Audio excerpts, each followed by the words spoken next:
global advocates on clean cooking energy, Her Excellency, the Second Lady of the Republic of Ghana, and a global ambassador for the Clean Cooking Alliance, Ms. Samira Bawumia. Madam, you have the floor. You're most welcome.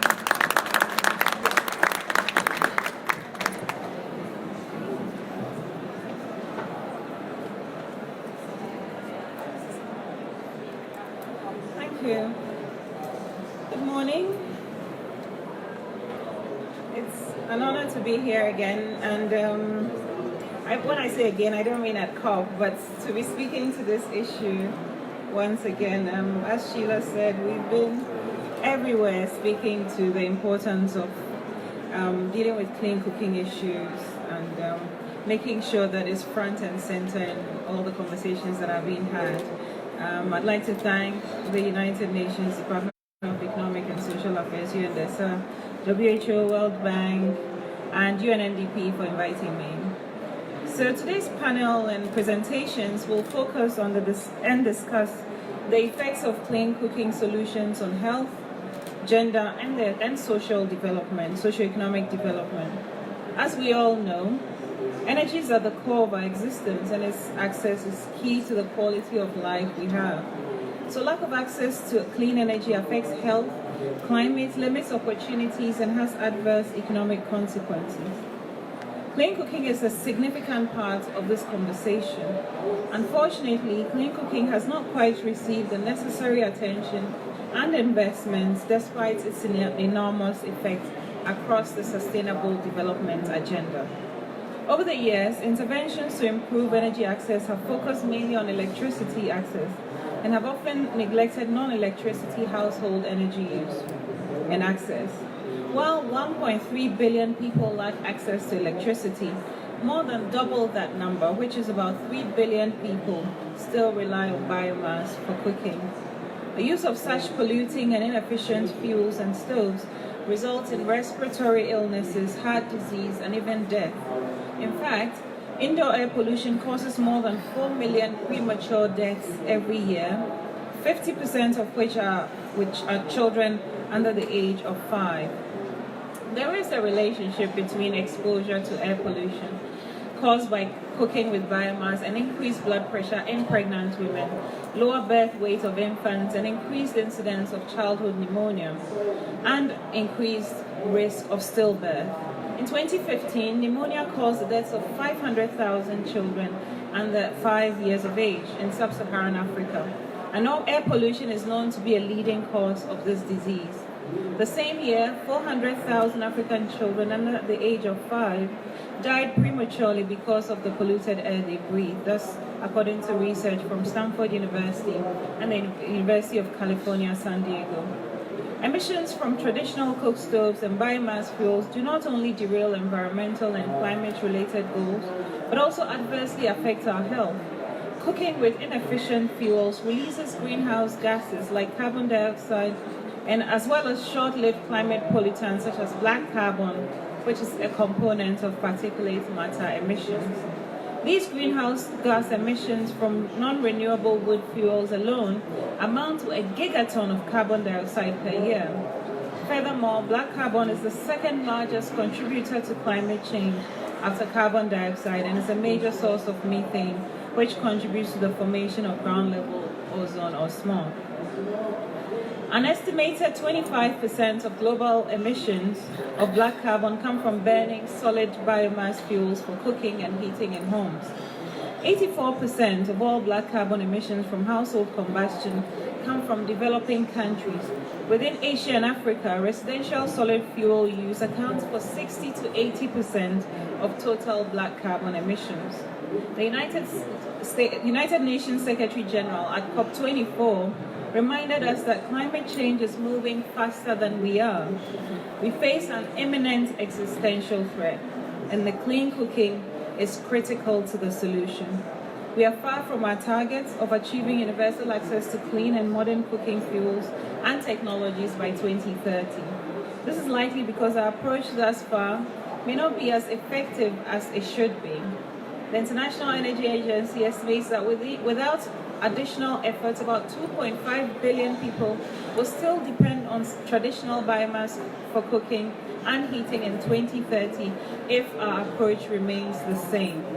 The projections are that the developing countries in Asia will make progress in providing clean cooking solutions to their people, but the situation would worsen in sub-Saharan Africa, where the number of people without clean cooking facilities will increase by about 20%. Ladies and gentlemen, SDG Goal 7 calls for universal access to affordable, reliable, sustainable, and modern energy by 2030.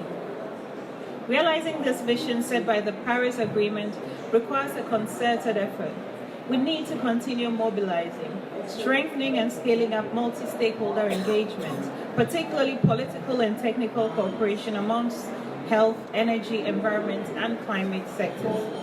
Financing is critical if we are to achieve this universal access by 2030. The SC for All estimates that an annual investment of $4.4 billion is required to close the clean cooking access gap. Yet in 2017, financial commitments for clean cooking solutions amounted to only $32 million. This represents less than 1% of the estimated finance required for universal clean cooking access by 2030. This is against the $36 billion that was committed to electricity in 2017. The World Bank also estimates that the health, environment, and economic cost of continued use of solid fuel is as much as $123 billion. This is alarming and gives cause to worry due to the combined adverse effects on health, environment, climate, and socioeconomic development. The cost of inertia or the lack of urgency is way too high. It is therefore imperative that we remove the barriers that inhibit the scaling up of adoption of clean cooking solutions, such as poor access to clean cooking solutions, which is largely due to limited distribution networks and relatively small-scale production facilities. Also, affordability of clean cooking solutions. So we have to take into account, when we take into account the opportunity cost of inefficient cooking and gathering of fuel wood, we know the clean cooking solutions are better overall. However, there's a barrier to entry, which is the initial setup cost. So the woman who would typically, or the household that would typically just get 3 stones and firewood from their backyard to start cooking, now has to invest in a stove, in a cylinder, etc. Are they able to afford that? And then, of course, we have to look at cultural resistance as well. Cooking is learned over the years. How do people unlearn the way they have been cooking all this while and adopt new technology? And also the technology has to fit purpose. Are we developing stoves or technologies that are fit for purpose, that enable the cooking that societies need across the world, which vary from region to region? And then, of course, the technology also ought to be scalable, because if we convert people to these practices, they should have access to them. Ricardo Politi, the Global Director, Energy Extractive Industries and Regional Director for Infrastructure Africa for the World Bank, says, and I quote, "Clean cooking must be a political, economic, and environmental priority, supported by policies and backed by investments and multi-sector partnerships. To make that kind of change, the level of commitment and the scale of investment matter," end quote. I couldn't agree more. During this conference, we need to ask ourselves, how much are we committing? Is it adequate to achieve our goals? If not, when and how do we make up these shortfalls? And are we collectively and in a synchronized manner committing to tackling this issue? With 2030 only 10 years away, we no longer have the luxury of waiting. Governments must prioritize clean cooking solutions and translate their global commitments into concrete, evidence-based policies and plans to increase access to clean, modern cooking energy. We cannot reach our goals of delivering on the several United Nations Sustainable Development Goals without addressing the way people cook. By scaling up clean cooking, we're improving the health of women and children, especially saving lives, improving livelihoods, empowering our women, protecting the environment, and achieving a better, cleaner, and safer world. A transition to universal clean cooking could represent one of the greatest opportunities for improved public health, reduced emissions from both CO2 and short-lived climate pollutants, and significantly impacts the well-being of families around the world. There is an average of 712,000 premature deaths of Africans each year due to air pollution. That's compared to approximately 542,000 from unsafe water, 275,000 from malnutrition, and 391 from unsafe sanitation. That should tell us the scale of the matter. UNICEF has invited major international organizations to find new mechanisms to raise an estimated 20 to 30 billion US dollars for safe water, safe sanitation, and hygiene in Africa. And that is great. The question, however, is how much are we all committing to clean cooking? The World Bank's Energy Sector Management Assistance Program, ESMAP, announced a planned $500 million US clean cooking fund at the just passed UN 2019 Climate Summit, a bold step which should be commended. The CCF will also complement and support the high-level coalition of leaders for clean cooking, energy, and health, which is being convened by the WHO, UNDP, UNDESA, and the World Bank under the Health and Energy Platform of Action, HEPA. This will complement the awareness that has been created and desire to adopt clean cooking technologies. In a number of developing countries, clean cooking and improved cooking solutions are also beginning to generate an attractive market and opportunities for local and international private enterprises in the provision of appliances, fuel, and finance. And I've seen some entrepreneurs here, so I'm sure that's music to your ears. Governments and development agencies are taking measures and prioritizing the issue of clean cooking as a major policy initiative. So Kenya, for instance, targets to eliminate the use of kerosene as a source of energy in households by 2022 in favor of cleaner alternatives. The government is rolling out a campaign to get LPG gas, targeting poor homes with subsidized cooking gas cylinders. In Senegal, strong policies and incentives have supported LPG use, and less than 25% of the urban population now uses solid biomass for cooking. Ghana, for example, has also adopted the ISO standard for clean cook stoves and clean cooking solutions. Energy performance standards and labeling regulations are currently being worked on for improved biomass cook stoves to increase consumer confidence in efficient cook stoves and awareness of the associated benefits. The government of Ghana also is promoting the establishment of sustainable woodlots in senior high schools for cooking and other benefits. So we're talking about over 72 hectares of acacia woodlots, and in some cases, and the program intends to establish 400 hectares in additional 100 schools by the end of next year. The Wood Stoves for Household programs by the Council for Scientific and Industrial Research Ghana and Plan Ghana has deployed improved firewood stoves in 1,000 households in the Upper East region in Ghana. Our Energy Commission in Ghana, also in partnership with the Clean Cooking Alliance, World Education and Ministry of Education, are also working together to integrate clean cooking solutions in educational curriculum under the Clean School Kitchen project. So this is very important. We met at the Clean Cooking Summit in Nairobi just recently, and we met an engineer who was talking about how she didn't grow up or wasn't studying to be an engineer, knowing that she had a space or she could work within this clean cooking or renewable space. So it's important that we inculcate it in our education so that we change mind, change hearts, and get people who are innovators thinking from the very scratch how they can contribute to their quota. Ghana has also adopted the Energy Sector Strategy and Development Plan and enacted the Renewable Energy Act 2011, a legal framework for development and use of more efficient biomass production and utilization technologies.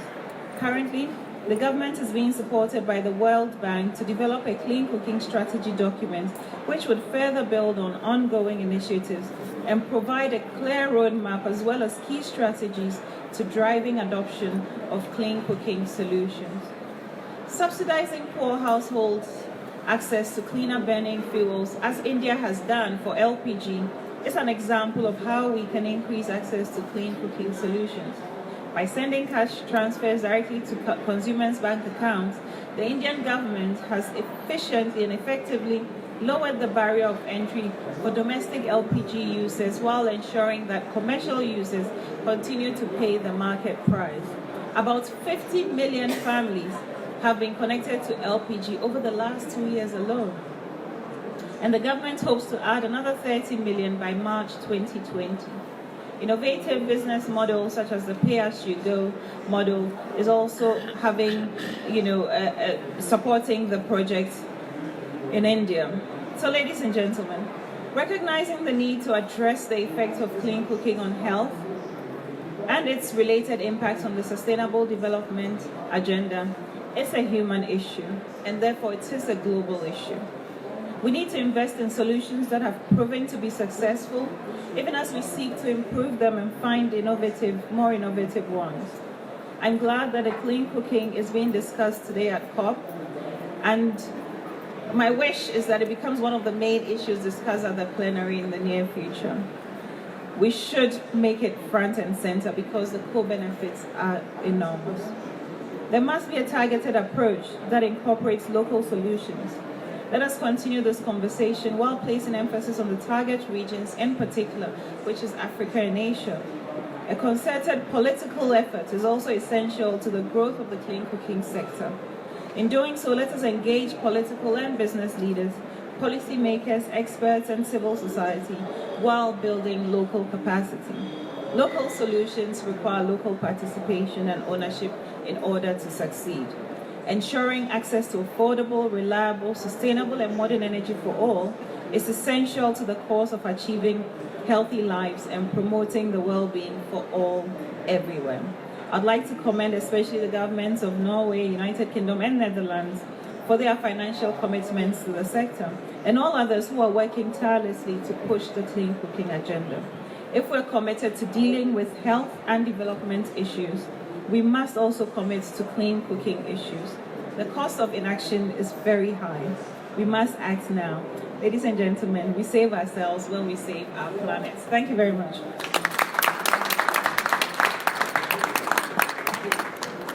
Thank you very much, Your Excellency. Every time I hear you speak, I always learn so much more. Your presentations are so informative. I almost want to recommend that you submit them for publication in peer-reviewed journals.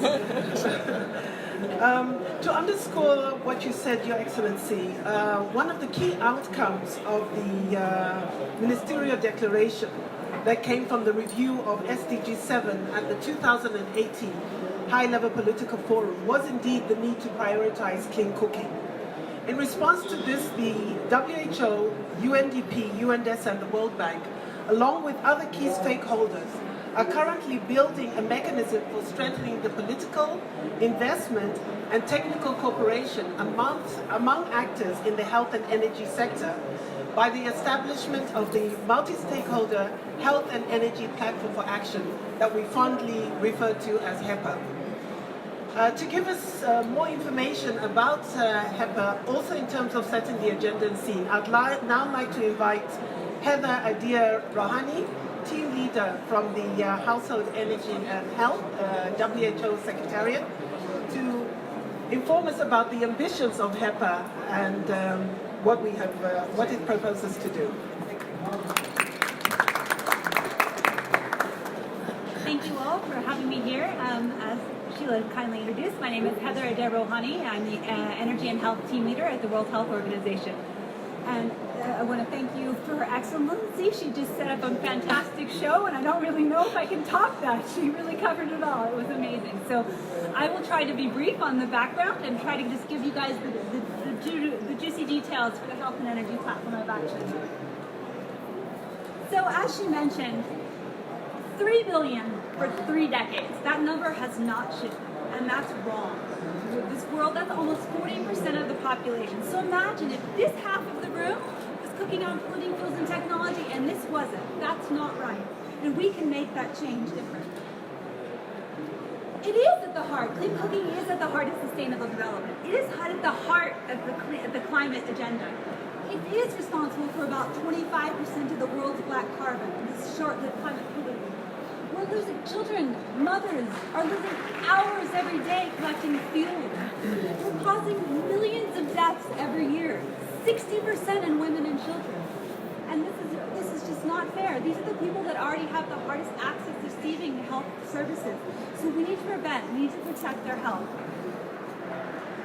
We know what the solutions are now. For years, for decades, we weren't sure what was a clean stove and improved stove for health. There was no clarity. So in 2014, WHO published the first ever normative guidance, which pulls together 6 years of reviewing the epidemiological evidence into four simple guidelines and a good practice recommendation. Really telling us that we need to think about what is the missions if we want to protect health. We give a value so we can have our stove engineers and entrepreneurs understand what it is to mean to get clean. We know which fuels to avoid. We can't be using unprocessed coal, not for health, not for climate. We can't be using kerosene. Same thing, a major source of black carbon, also a major source of ill health. It causes sometimes some studies have shown kerosene has caused 9 times the risk for tuberculosis. 9 times, and those are people that are just using that to light over to see in the evening. We also know that it's not going to happen overnight. It's not going to be like flipping a switch where we're all on clean energy for cooking. It's not going to happen, and we're going to have to prioritize in that transition those are solutions that can be healthier for the moment. And while we get to the clean, what we ultimately want is solar energy, renewable solar electricity for us to be cooking on at home and protecting health and climate. And there is this opportunity and these synergies with climate. The climate change mitigation opportunities presented by clean cooking are enormous. And this is the way, considering the massive amount of population, the 3 billion people relying on polluting fuels and technology, if we can help them serve as climate actors and mitigate as well by using clean cooking, not only improves their health, but it also improves their lives and improves the climate.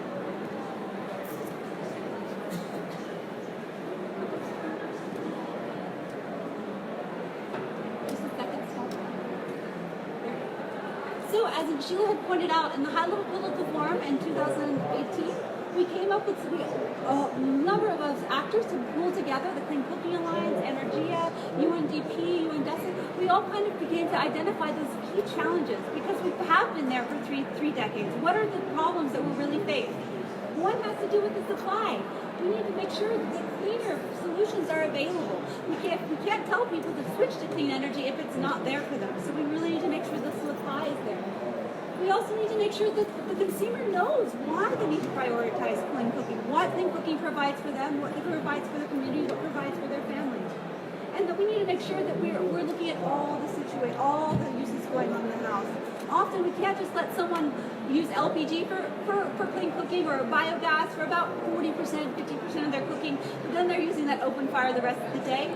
All the climate and the health benefits have been negated. We have to really address all the different end uses and make sure that there are solutions available that can meet all those needs. And that we need to make sure the community understands and knows why. The health sector can serve as one of those agents of change. You trust your doctor, right? Well, I hope you trust your doctor. When you go there, you're not going to say, oh, I don't think I want to use clean cooking because that just doesn't, I don't believe you. We need to use the doctors. We need to use those community health workers to speak about clean cooking and serve as a champion as well. And that's what we can do as the health sector and working with the energy sector. We also need to make sure that we build this enabling environment, such as when we heard this idea of financing, make sure that people can afford and that they can receive the supply and that it's a regular supply. They don't have to walk half a day to go pick up their cleaner fuels and technology for cooking or heating or lighting. And so we need to really make sure we're pushing the policymakers to do something. Just us as the community, we need to get our decision makers to make those into law. We need to make sure they're allocating the adequate finances to push things forward. And we need to make sure they know how to choose the right policies and the right solutions.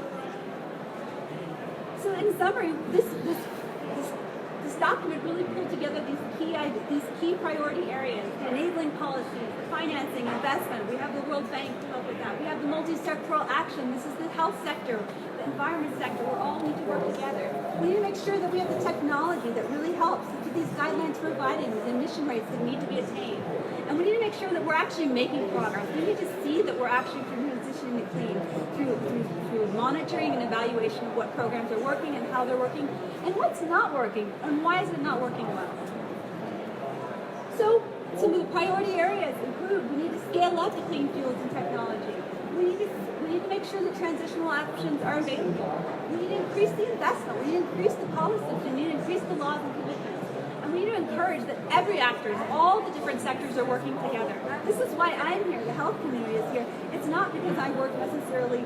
I'm an energy engineer. I'm an epidemiologist, biostatistician, but I know there's such opportunity for health and environment through clean cooking. So we decided to marry the sectors, the health and energy sectors together. We're going to do it.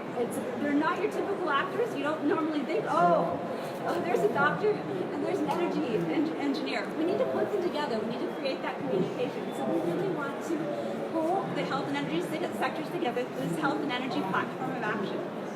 The health goal is really reliant on achieving the SDG 7 goal for clean cooking. Because our health goal, we have a goal, an SDG goal number 3 on the joint effects of mortality rate to the joint effects of household and ambient air pollution. Knowing that how much household air pollution causes ill health, as well as how much it contributes to ambient air pollution, to achieve SDG 3, we have to achieve SDG 7. So as I mentioned, we are pulling together a whole number of actors together to really advance and scale up clean cooking to achieve SDG 7 and universal access to clean food and technology. First on clean cooking, but also the importance of clean energy for electrification of health facilities. There's many places where, in countries, particularly in sub-Saharan Africa, where people that are ill health, they try to go get services and they don't even have electricity at the healthcare facilities.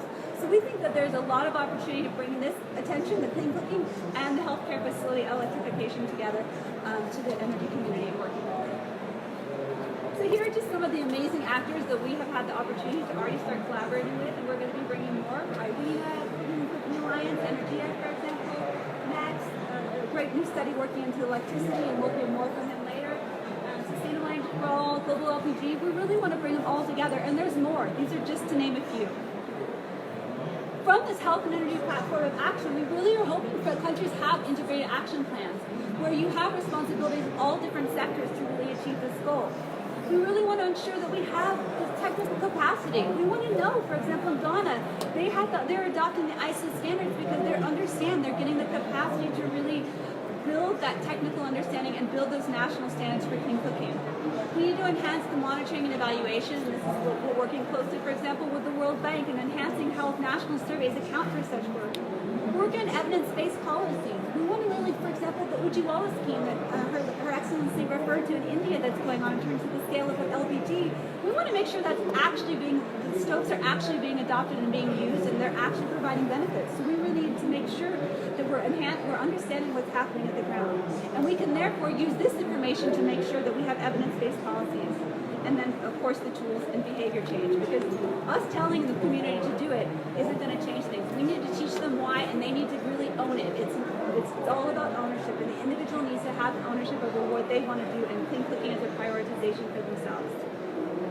So with all this work and these particular outputs, we hope that we increase the supply of clean and sustainable energy for all communities, urban and rural, all over the world. We've done it in 60% of the world. Why can't we do it in the other 40%? We need to make sure that the consumer wants the clean cooking, and if we want to have companies and businesses provide clean cooking, we need to have the consumers asking for it. We also need to make sure that we have the financial commitment and the political commitment to allow the clean cooking to scale up, and we need this intersectoral cooperation.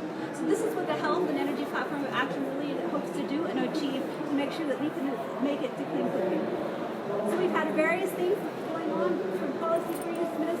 We were at the climate summit. We may have an event at the World Economic Forum, and then we're going to have a big launch of we hope to have a big launch of our high-level coalition of leaders at the World Health Assembly this year, where we have ministers of health and ministers of energy together to really kick this off. That'll be happening in May. So I will no longer go into too many details. I think we just need to really have a long-term vision. We need to work together, the health, energy, environment, civil society, all these organizations need to work together if we really want to achieve this for health and climate. Thank you. Thank you very much, Heather. Ladies and gentlemen, now that we have had those excellent presentations that have set the scene, I'd now like to move into our interactive panel discussion, and I'll invite my panelists to come on stage. And the panelists are coming from, these are leading experts from governments. Please come on stage. Sorry. These are leading experts from governments, multilateral banks, international non-governmental organizations. And we're going to hear their perspective of what they're doing on developing an enabling environment and scaling up investments on clean cooking. Thank you very much. I think I'm going to...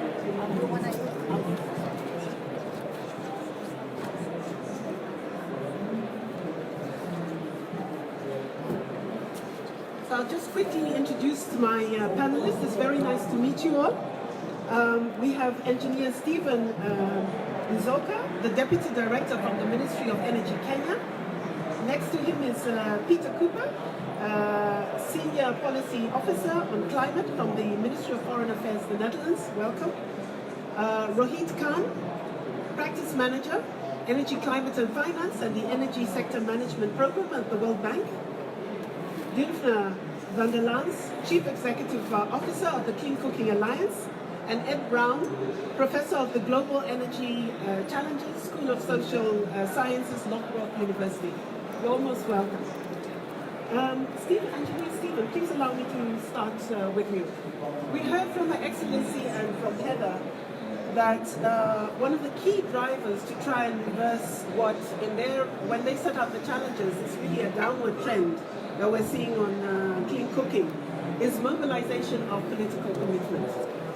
Her Excellency gave examples of what Ghana is doing to address this issue, and indeed HEPA has also identified this as a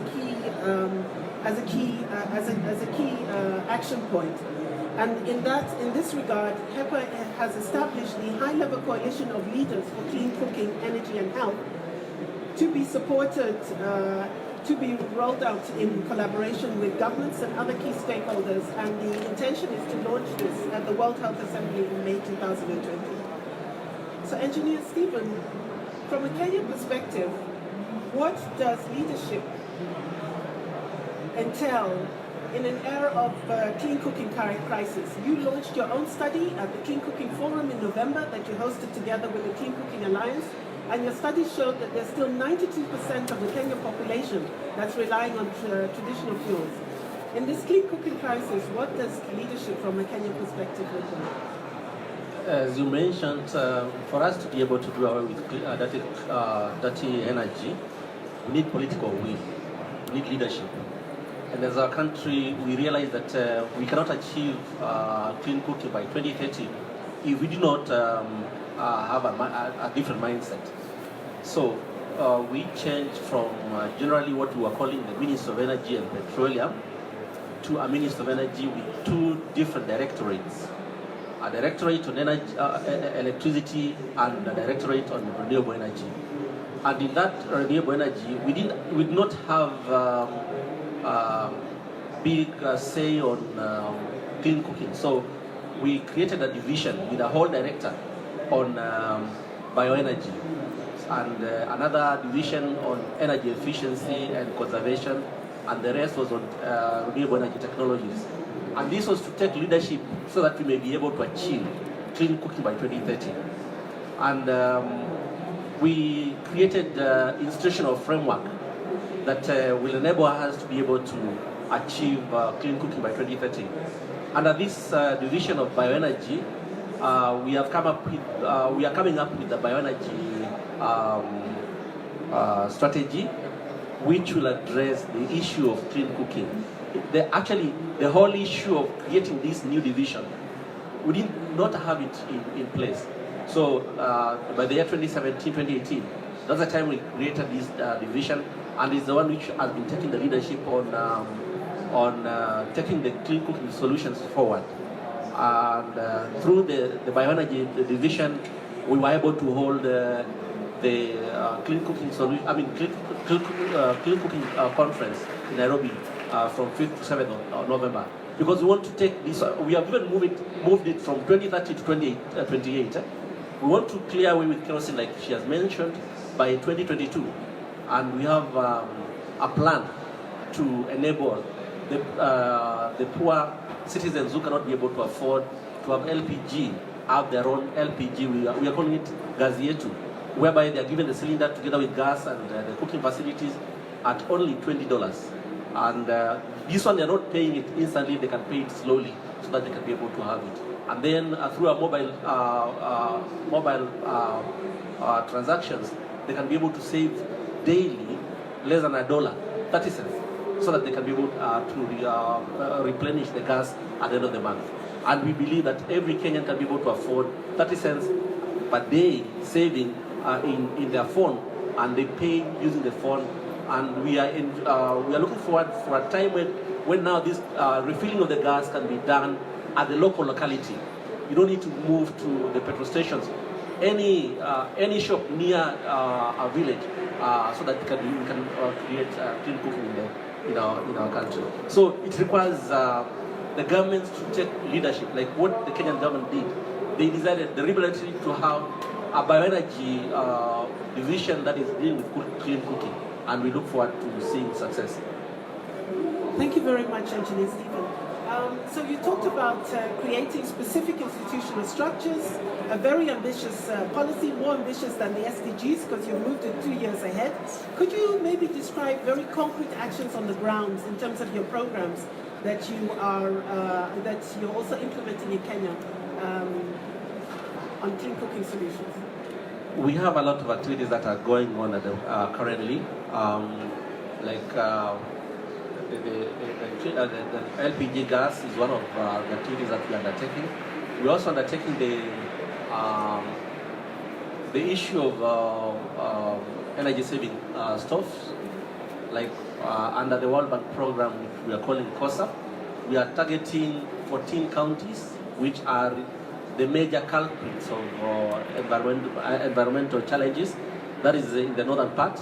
So 8 of them will be benefiting from this facility, so that we can reduce the amount of biomass that is going into waste. Because we realize as a country that we had a lot of challenges. For example, the study that was carried out in 2013 showed that we had a deficit of, we have wood supply in the country of 1.4 million cubic meters.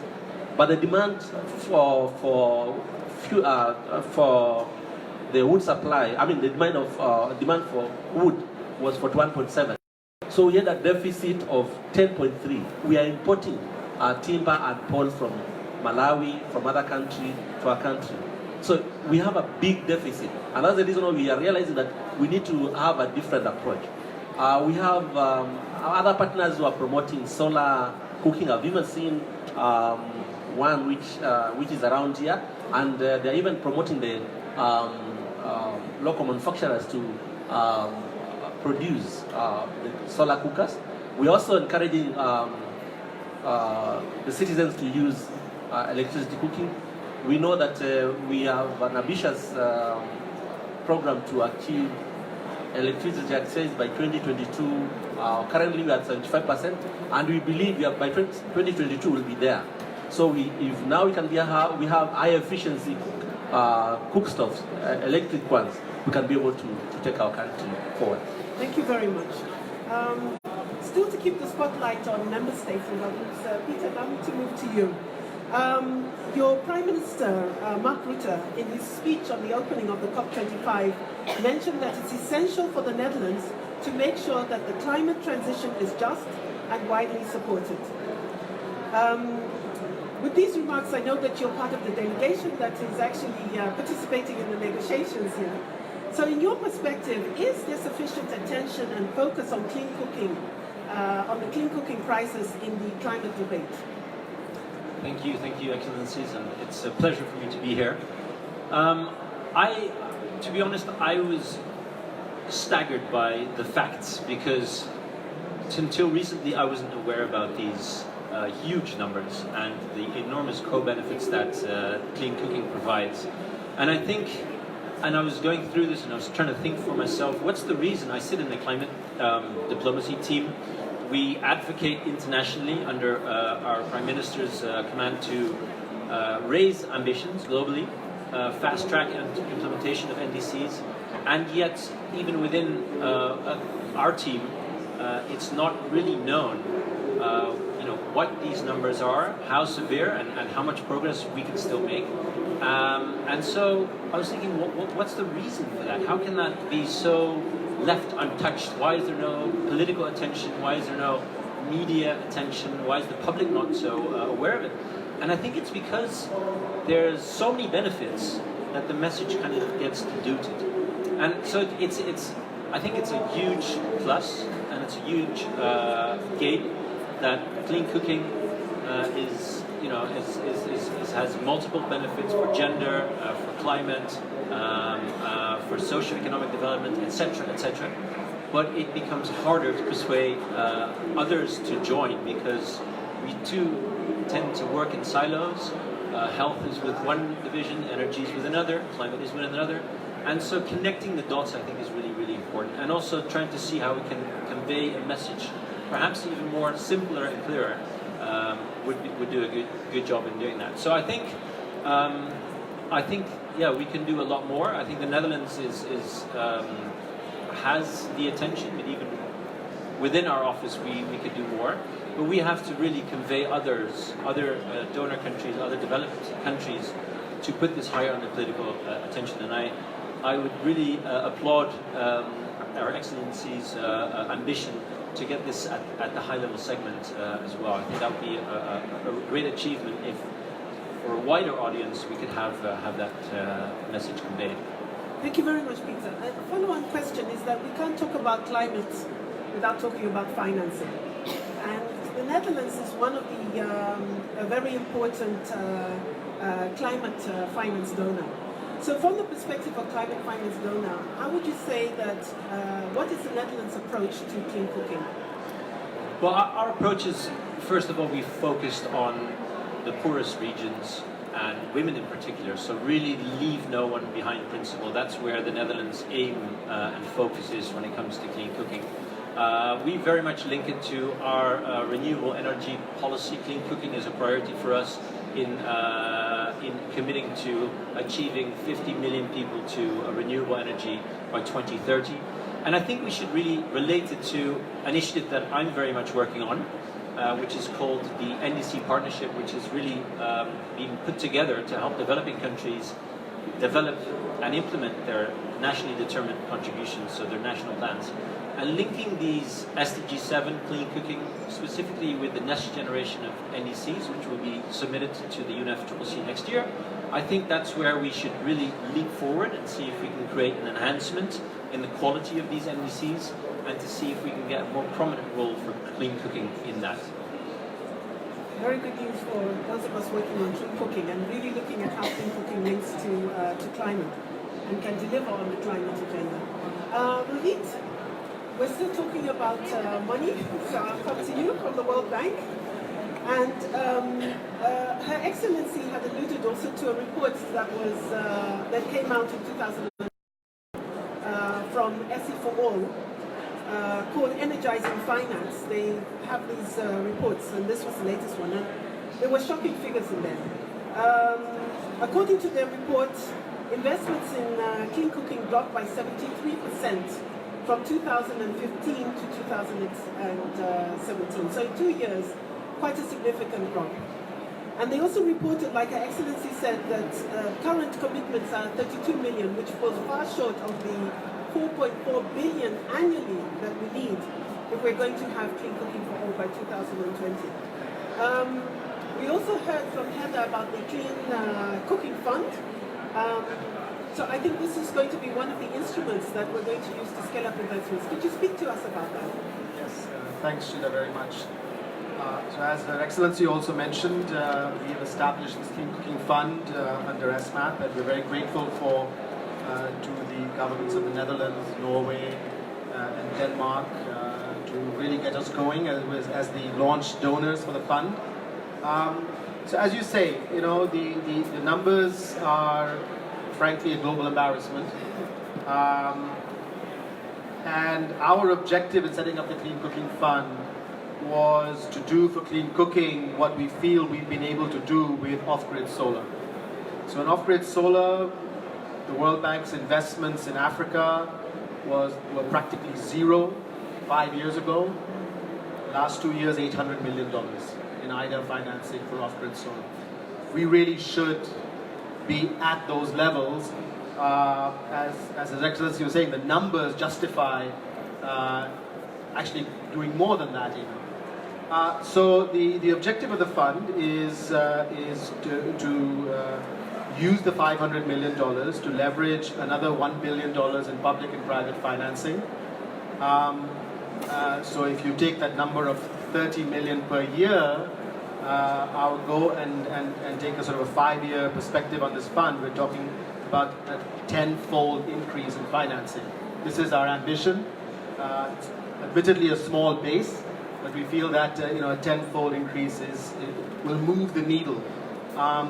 And we feel that really with that level of financing, we can make a good attempt at increasing the access to clean cooking by 10 percentage points over the next 5 to 7 years.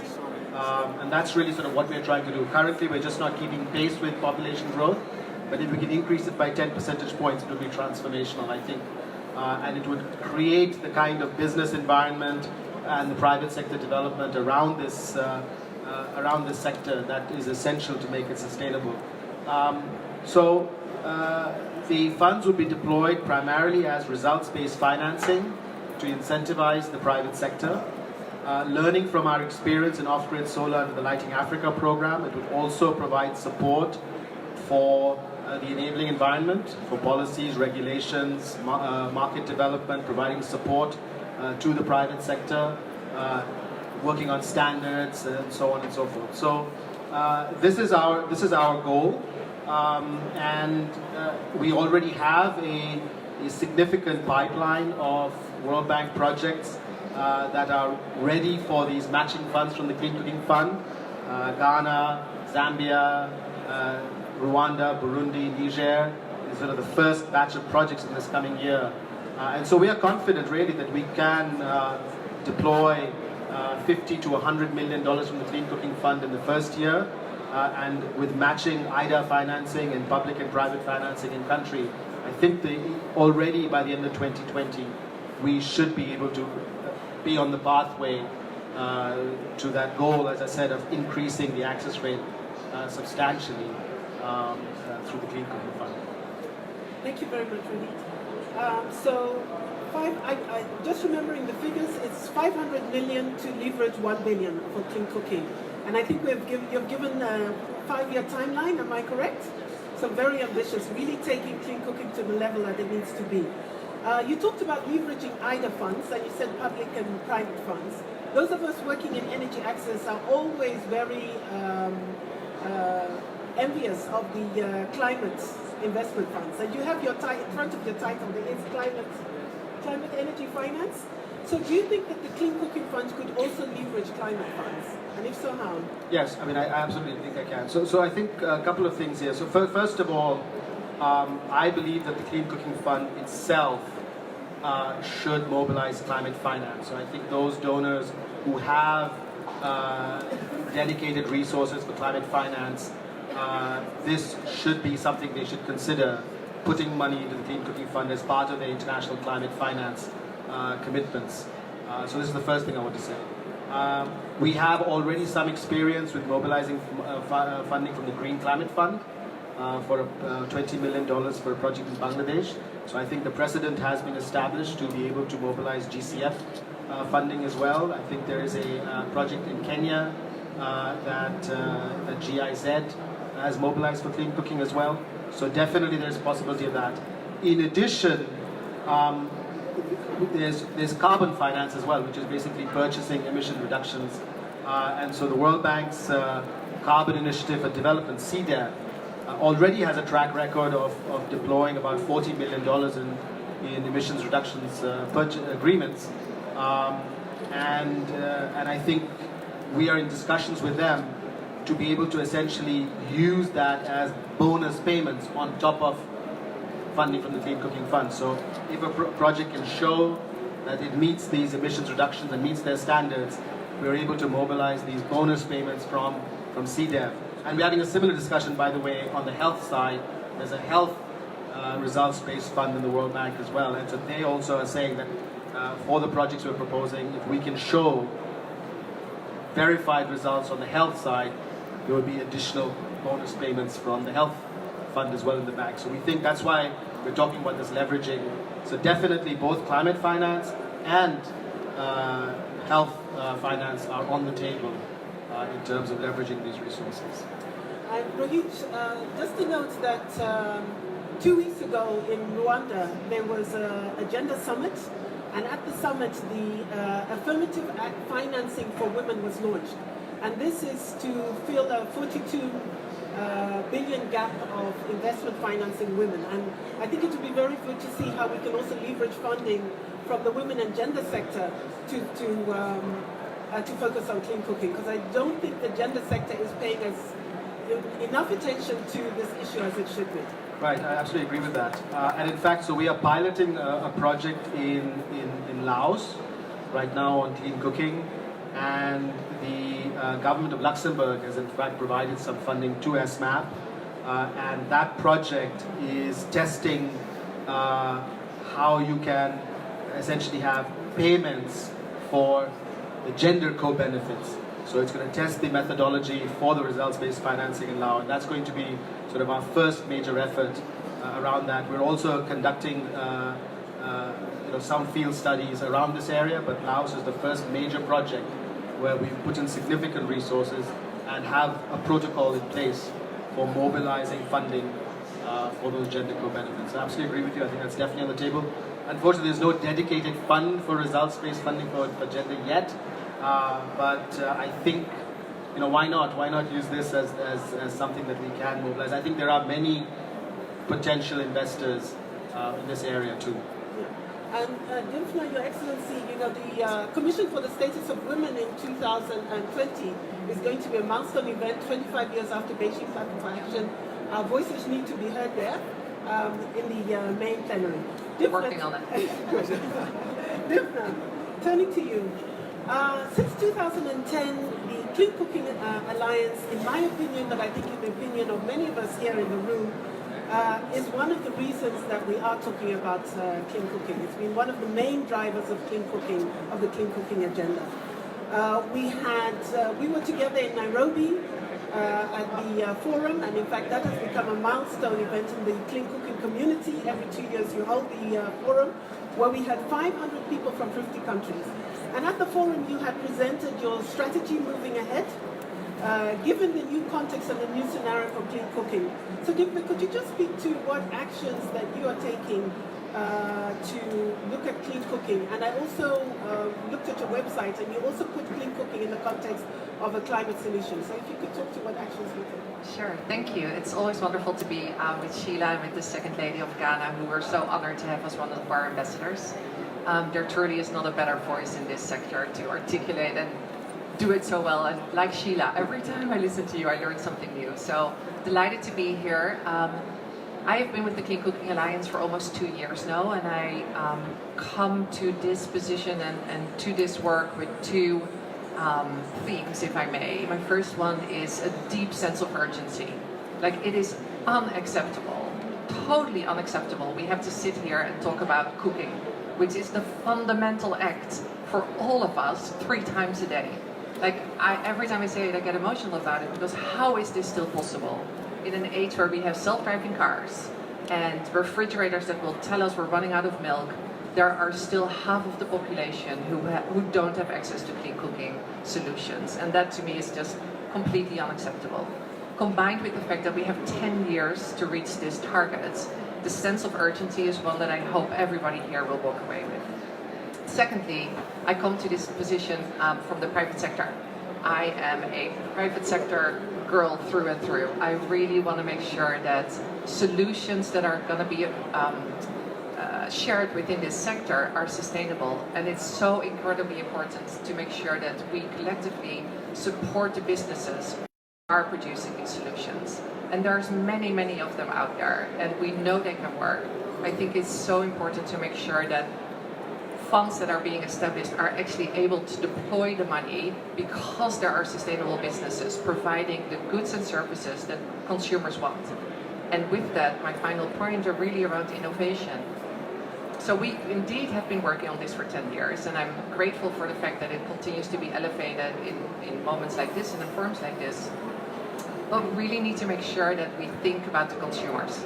Like, always think, because we can sit here and collectively say we need to give more products, but if they're not appropriate, if they're not affordable, if they're not available, we're still not addressing the issue at the scale that's required. So to do our work, but always, always from the sense of the consumer and the people who are using these products and goods and services is critically important, because then 10 years from now, I am still sitting here.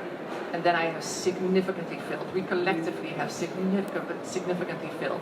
If 10 years from now, we still need to do this. So I really hope that everybody here, like a deep sense of urgency, solutions are out there, they're available, but they need to be sustainably deployed through businesses. And we need to always think about the consumers.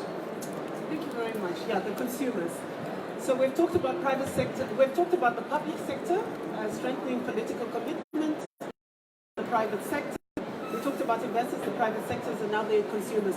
I'm from the NGO world. So when I hear about private sector, I do think that they're important, but I'm always a little bit hesitant. So, Dimtra, I'm wondering if you could be specific about what role you feel that businesses can play in supporting clean cooking. Sure, no, I totally understand, and I get that a lot. I think it's important to distinguish the word businesses means many things to many people. And so within that nomenclature, is that a word? Nomenclature, within that, the work that the Clean Cooking is doing is really focusing on local entrepreneurs and localized. And so we want to make sure that we work with the smaller enterprises that are emerging and are really getting much stronger now to make sure that they have the right businesses, processes, they have the right strong management teams, so that they are then able to attract additional finance to grow their companies. It really is all about making sure that they can continue to grow and expand their companies, their own private enterprises. So there's a role for entrepreneurial spirit within the sector. There is a role potentially also for the larger corporations that are maybe more traditional companies that some in the NGO sector would think about. And there I think it's important to appreciate the fact that they bring a good sense of skill and an ability to really reach a larger set of customers and consumers. So I totally appreciate it and I understand it. And I think there's different interventions for different parts of the business world, if you will, that need to be developed and deployed. Thank you. Ed, I'll come to you.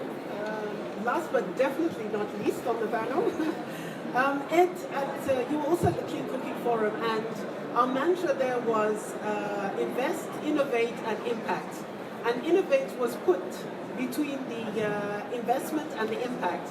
And I think that the program that Locke brought together with the World Bank is implementing, Modern Energy Cooking Services, is the first program since I've been involved in this for the past 20 years that I've seen that has put the type of resources that we need. I think it's 40 million when you let us know. It's 40 million, I think. I've been listening to your presentations to really focus on innovation. Could you please explain to us why innovation in this sector is so important and what's what MEX is doing? Thank you, Sheila.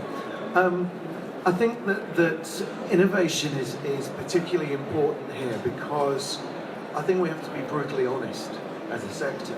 But the reason that we're sat here is that as a sector, the cooking sector has failed.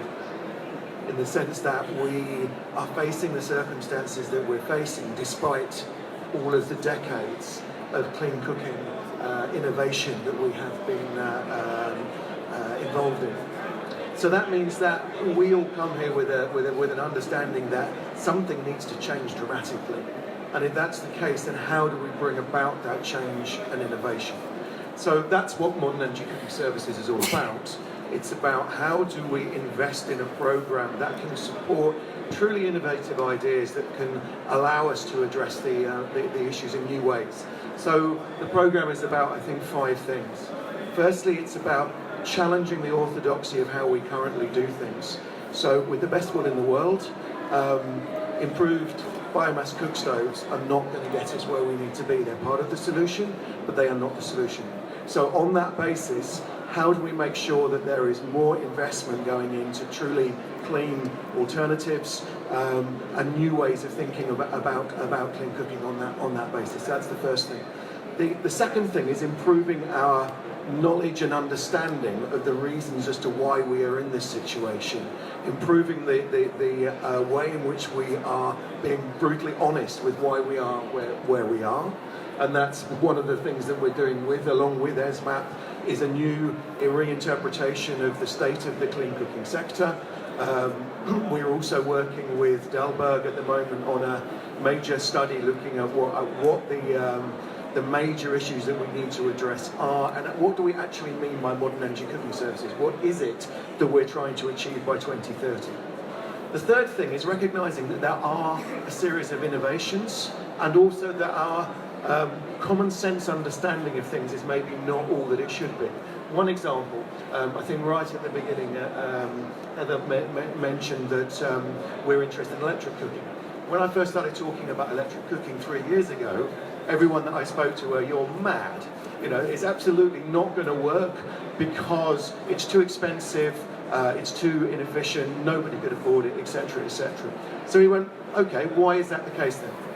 Why is it that there are some countries, a very few countries in Asia, that have transited towards electric cooking? Why is there this assumption that it won't work?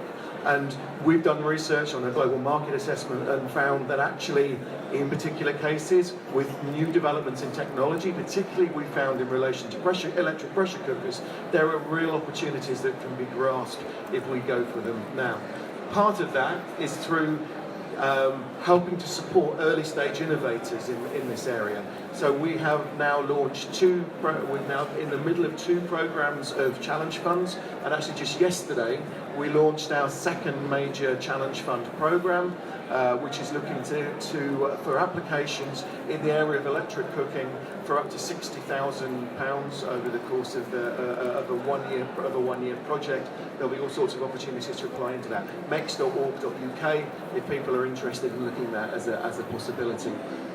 The fourth area is in terms of how do we find the resources to scale up innovation as it occurs.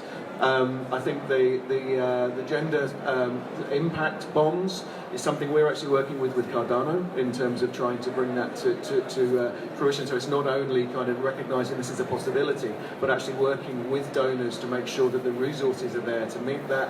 We're working with Rohit and the team on the Clean Cooking Fund, and with CCA on the new Spark Fund, which is a new equity investment program that's in the process of being developed, and other alternatives of that nature. So I think overall that's what we're trying to do. It's looking at innovation in finance, it's looking at innovation in technology, it's looking at innovation in business models, and it's looking at innovation in improving our understanding of why we are where we are. So, thank you very much, Ed. So Rita, my colleague, you know Rita Pope, has specifically asked me to ask you this question. She said, you're talking about innovation in finance, investment, innovation in technology, in business models, and for her, she's a key advocate for social innovation.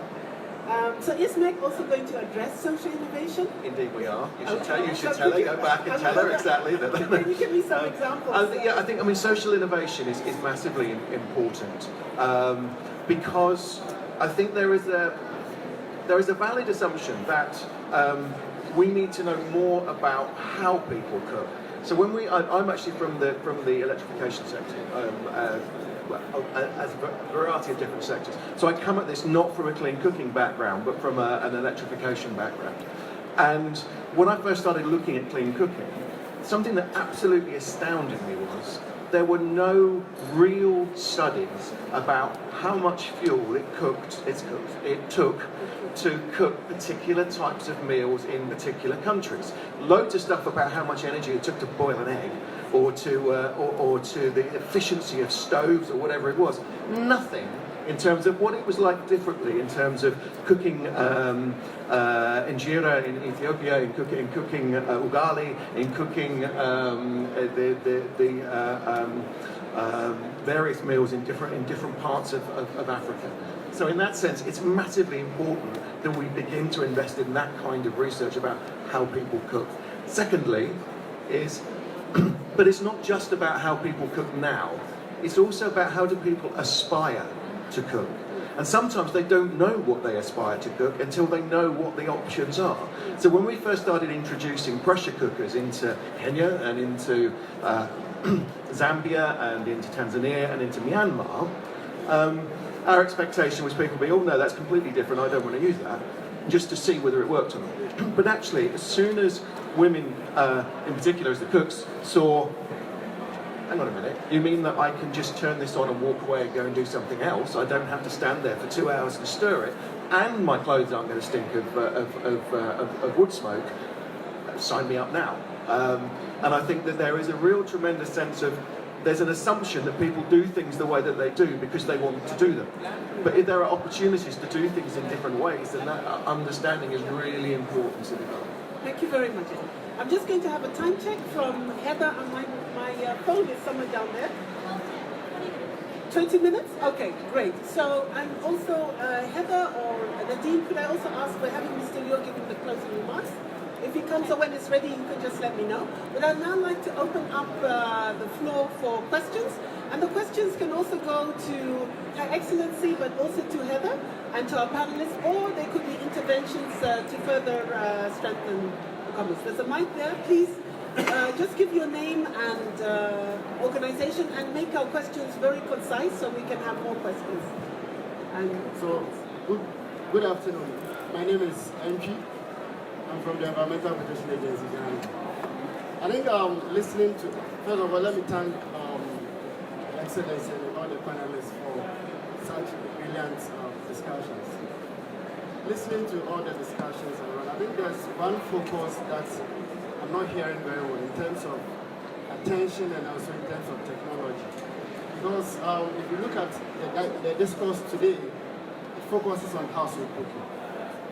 And in Africa, especially in Ghana, there is an angle of this discussion that is very critical. And this is the small-scale enterprises that depend on biomass. I think it's also about time we bring them into the picture in terms of mainstream discourse, because two things, we're looking at health, we're looking at climate. In terms of exposure, the number of hours these women are exposed to the hazards in terms of CO, in terms of PMs and so on and so forth, is much. On average, it's about 8 hours. When it comes to biomass consumption as well, they use about 4 times fuel compared to the household cooking. And so I think it's about time, mine is not a question, but it's about time we highlight on this sector, which is very critical. yeah, okay. So I can immediately see that Winkler and shall we? Do you want to respond to that now, or we can take a few? Okay, it seems to be burning. So please, yeah. I'll take it. No, I think it's a really excellent point. And if you think about it, again, I take it back to the point, it's about cooking. And so anytime a meal gets cooked and prepared for larger groups of people, it should be looked at, it should be addressed. Hospitals, schools, community centers, anytime people are preparing food, which is literally 3 times a day, all the time, it should be addressed. And I think we see a lot of more companies now out there that are increasing their focus on this segment of the market as well, because sometimes it's actually easier for them to sell products to those users because it's a bigger scale, and so sometimes the fuel side specifically, it's much easier for them to focus on those potential customers in the broader sector. I want to highlight one intervention or example. One of our other ambassadors is Chef Jose, from the United States, and he does a lot of amazing work where he uses the opportunity to use clean cooking fuels at schools, where the children then are exposed to clean cooking fuels and see the difference that makes in the life of the people who prepare their food and their teachers and themselves, and they take those stories home so that then the families become more exposed to it. And then at the schools, there's an opportunity for women and other people to learn about these new technologies. So you start combining the preparation of food with educating a broader group of the society about the potential impacts it could have on their lives. So I think those examples are really inspiring. And Chef José specifically is doing a lot of work around that. And then the final thing, I think there's also an importance to link that back to humanitarian settings, where very often the need for food and having access to clean cooking solutions that are healthy is incredibly important. Unfortunately, a lot of the food that gets distributed needs to be cooked. It has to be warmed up, and so to make sure that we think about the more institutional cooking solutions there as well is very important. Briefly, yeah, absolutely. Just to say, Max is specifically looking at that in both of the issues that Dylan has just talked about in terms of humanitarian, in terms of institutional, but also a third area is in terms of the emergence in African cities of pre-cooking and of people ordering food from online and those kinds of issues. So I think there's a really important dimension to that, because you can gain a lot of economies of scale in terms of, for example, pre-cooking beans and then distributing them around the city. That kind of thing is something that is coming already in various cities and is likely to come more. yes, and it's not just, I mean, we're talking about cooking, but actually heat is needed for many productive activities. If you're shea butter, you need to have heat. Fish processing, you need to have heat. And a lot of, this also has a gender angle, because a lot of women-based businesses are focused on things. So taking a more holistic approach. Any other questions? Yes, please. So we have one at the back over there, Nadine, and then one here. First lady and then the gentleman. Hi, I'm Caitlin Hughes, Executive Director with Solar Cookers International, and I want to say thank you for bringing light to this important issue. I'm glad to have this opportunity. And I especially wanted to say thank you to the Secretary of Renewable Energy from Kenya for mentioning solar cooking. So I'd like to ask each of our panelists what opportunities you see for solar thermal cooking to be included in these important initiatives, because there's no ongoing fuel costs. It is the cleanest cooking, and there are examples of institutional solar cooking as well. Thank you. Thank you. Okay, I'll take your question and then go on. Yeah, thank you. My name is Yofrim Pawadu from the Parliament of Ghana. I am the chairman of the Environment Committee of Parliament. And first of all, let me say thank you to Second Lady for taking this project all the way to this summit. And I'm happy that a lot of people are listening to her from this setting. And I'm going to use my rural constituency to propel her project down there when we go home, so that the rural section of our country also benefits. Now to the discussions. Project of this nature requires intersectoral approach, and from what I heard, I think I didn't get it in a more powerful way, that every sector, every department, every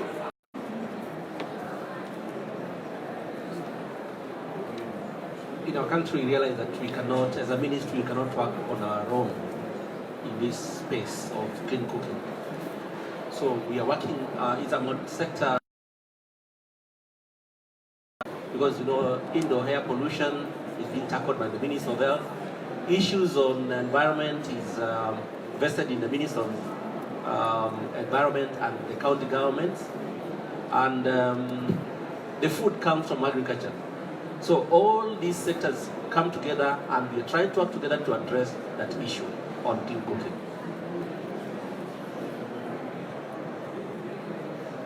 Yeah, I think just to answer the question on the solar cookers, so the World Bank's Clean Cooking Fund will be technology neutral, so it's performance based. So developers will be able to apply for the performance-based grants, and the subsidy will be linked. The level of subsidy will be linked to the performance. So definitely, solar cookers are in play.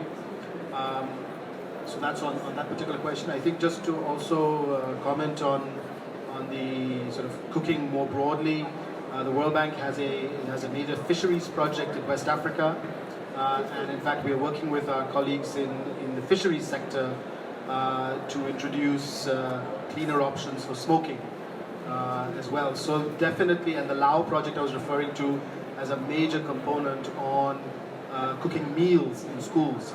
So definitely agree with you that it's not just household energy, but much broader community and productive uses as well. Thank you. Just to take the question on solar cooking quickly, I think from our perspective at MEX, most of our interest thus far has been on the fact that there's been so little research done on solar electric cooking, but certainly solar thermal cooking is another important component of it. Just under our last challenge fund, we've supported a couple of projects that are looking at phase change materials and are looking at a number of early stage possibilities that are very much focused on overcoming some of the basic difficulties with solar cookers, which is that you have to cook at certain times of the day outside. So it's if you can change that by the way in which you store energy, that's something that can have a particular impact. I think that's also why institutional cooking with direct solar thermal is actually sometimes of more interest, because it's not so important about the fact that you're cooking it outside. So I think that those are the two major ways in which we're looking at them. And a small thing to add to the question or the comment around integration with ministries. I think very often the usual suspects are involved, like health and agriculture and energy and gender. The ones that don't get involved early enough are the finance ministry, treasury, planning. Like all of those need to be involved from the very beginning as well, because unfortunately, with allocation of funding comes power. And so what we very often see is that the governments have all the best intentions, but if there's no funding allocated through Treasury or Ministry of Finance, very little actually can get done, because there's just not enough money to do it. But that adds to another potential issue, which is that too much attention is frequently placed on the national level without sufficient attention being paid to the role of local government in relation to cooking, particularly at this level of where you bring in the actors from within local government. I think that's a really important and frequently missed area.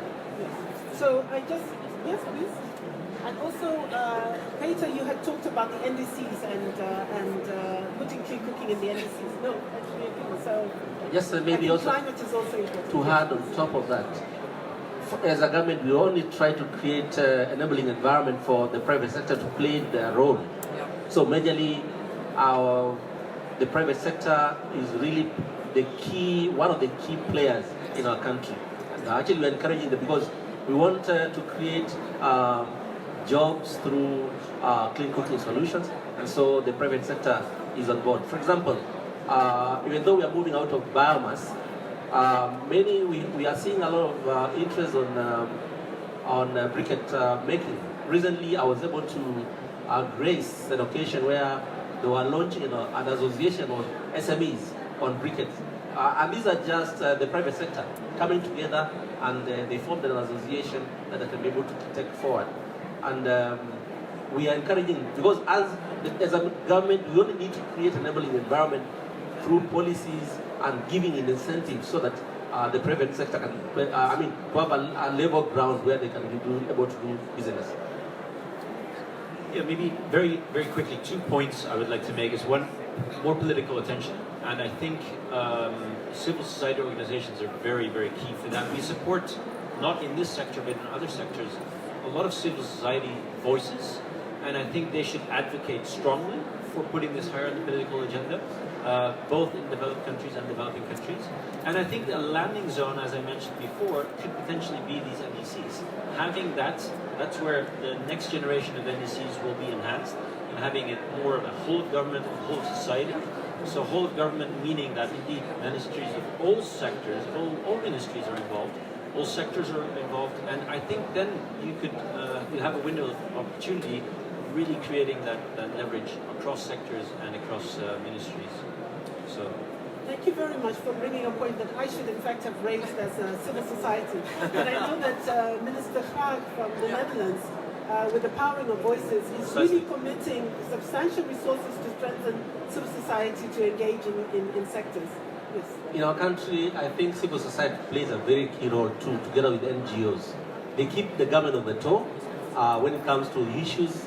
Actually, they bring forward these issues on clean cooking, and they're supporting. They're supporting a lot on the clean cooking space. Thank you very much. So with that, I would now like us to ask you to join me in thanking our panelists for the excellent presentations. And to conclude the session, it's my honor to invite UNDESA Under Secretary General, Mr. Leo Zaimin, to give his closing remarks. Mr. Leo.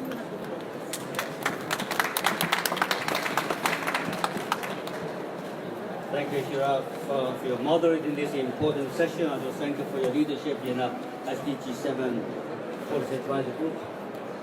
Dear colleagues, I'm sorry I missed your very fruitful discussion. Let me start by congratulating the very important panel for leading this discussion. So I have the honor to share with you a few concluding remarks. Distinguished participants, transforming energy pathway is essential to delivery on the 2030 agenda for sustainable development. And you may know this has been a very important issue for this COP25 here at Madrid.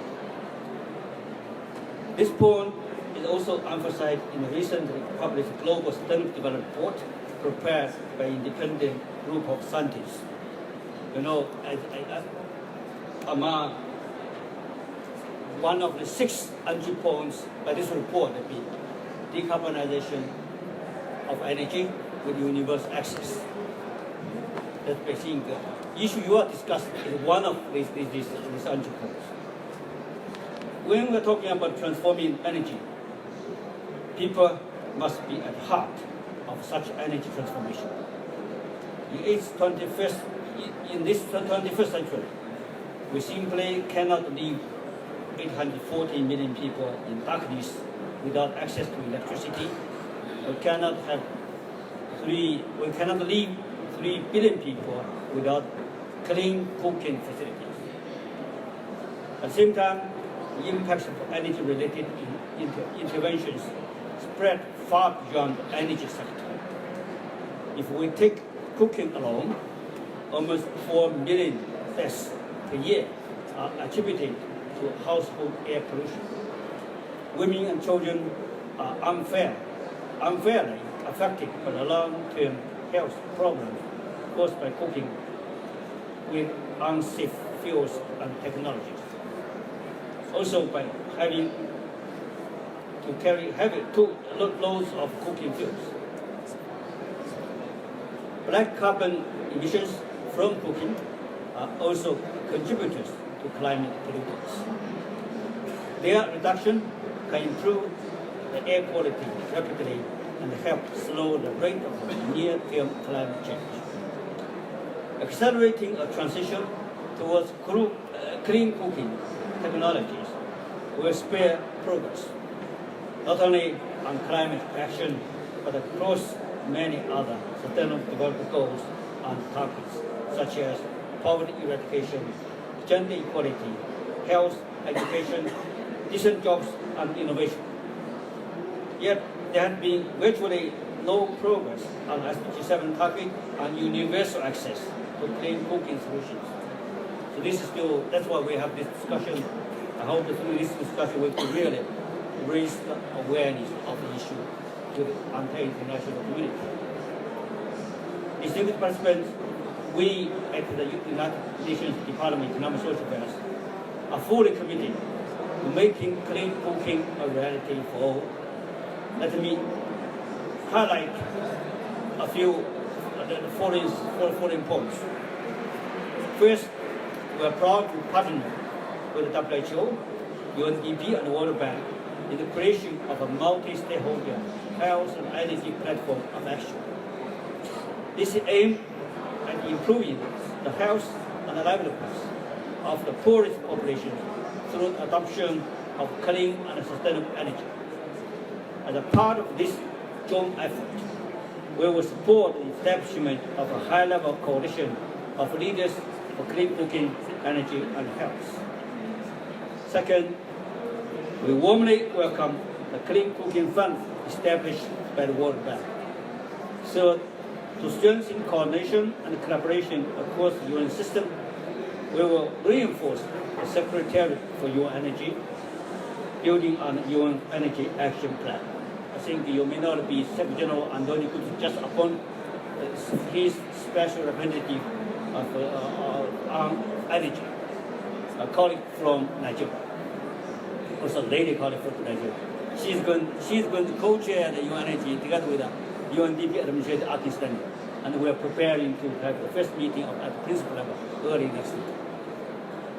Fourth, we will continue to invest in the SDG 7 Technical Advisory Group. Sheila, now you are leading us in the group.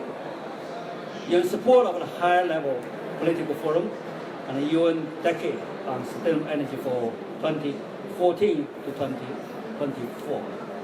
Finally, we will continue to promote the synergies between climate action and the broader UN 2030 agenda to scale up ambition and commitment in implementation.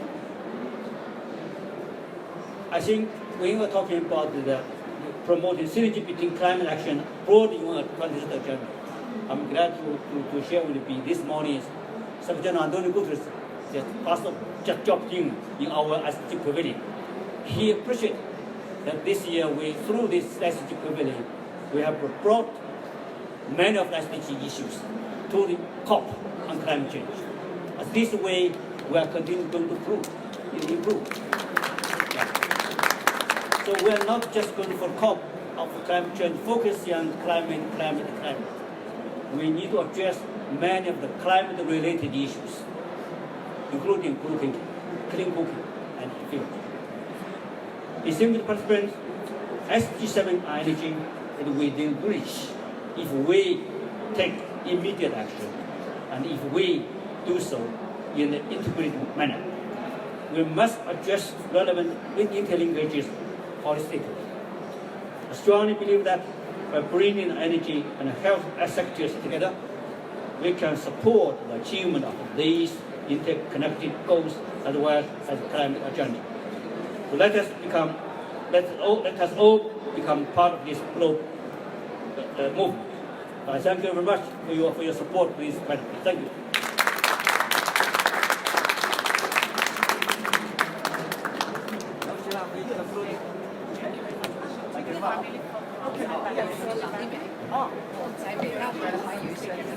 So thank you. The session is concluded. And I would just like to invite the speakers to come in front of us or to come to the SDG panel to take a photo, please. Thank you.